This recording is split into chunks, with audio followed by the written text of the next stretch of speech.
to me, this is a kind of paradigm for what the future can be for people all over the country and all over the world. That if you have a story that's from your place and of your place, and you want to see stories about yourself told, then it takes someone like Tony Wilson, who, that's a movie. How he got the movie made is its own movie. It's just unbelievable what he had to go through to get the film made.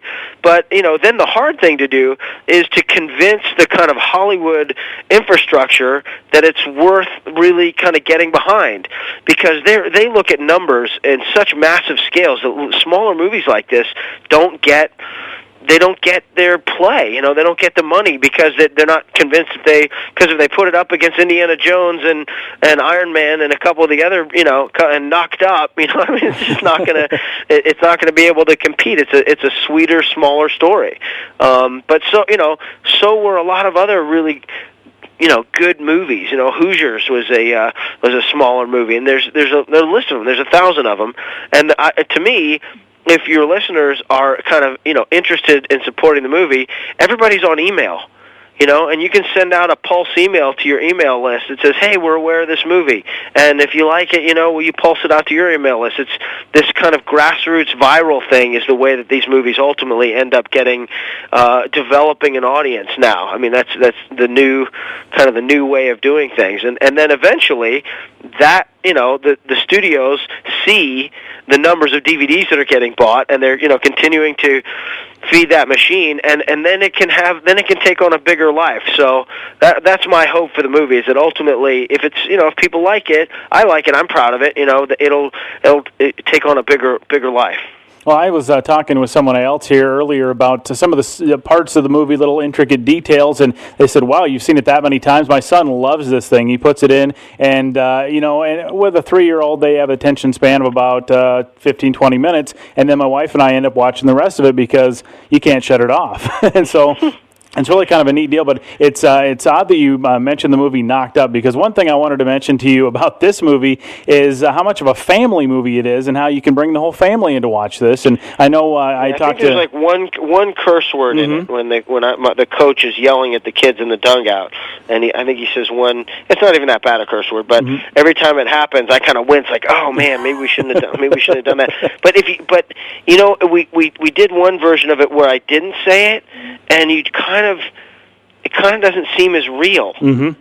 It just doesn't seem as he doesn't seem as angry, and it's one, but beyond that one moment in the movie, I've had so many hundreds of people come up to me and tell me that they wish more family movies like this movie would get made, and people have been telling me for years they wish I would make more kind of family movies. So this is for them too, and hopefully, the trick talking about it is when you say family movie, it sounds like it's boring.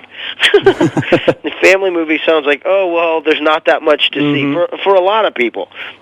For parents, you're like, oh, okay, we'll check that out. But for other folks running around, it just sounds like, oh, well, that's a movie that doesn't have any bite to it. And this is.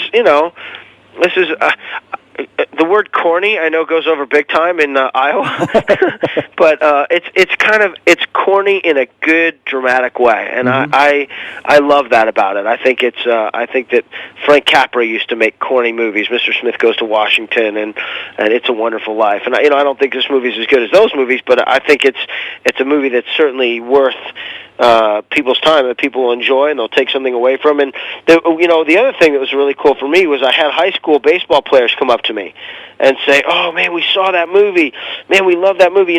It's one thing to see kids movies, like Angels in the Outfield, where you have a little boy who has this fantasy kind of relationship with a major league team, and that's awesome. It's so beautiful, but it doesn't necessarily speak to the experience that high school students are having in high school. This is a movie that coaches will show their kids, their players, and be like, you see, there's kind of a realness to it.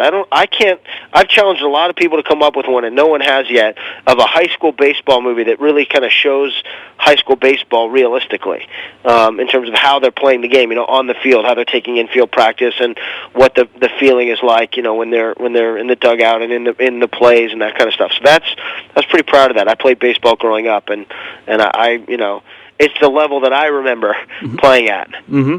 Well, I know in talking to Kent Stock, one thing he really talked about as you were getting ready for the role and things is how you really kind of took ownership of the role. He said there were times where you'd be just kind of staring at him, trying to get his little movements and different things to really kind of take this on. And I know even a few weeks ago you both spoke at Luther. Is that right? Luther College in Decorah. We did. What a great day that was. Man, that was just such a wonderful experience. See, that's his college, and we were invited to kind of give the commencement address. And I got to spend had dinner the night before with Lori, his wife, and his daughters, and then that day we went and we did it, and then they drove me back to where was it? Was it Des Moines or Cedar Rapids? No, they drove me back to Cedar Rapids, and it was really powerful. It was windy. It was like 65, 70 miles an hour wind. It felt like out there the flags were like almost flying off the poles, but it was beautiful out, and the students were just so full of life and excitement, and we both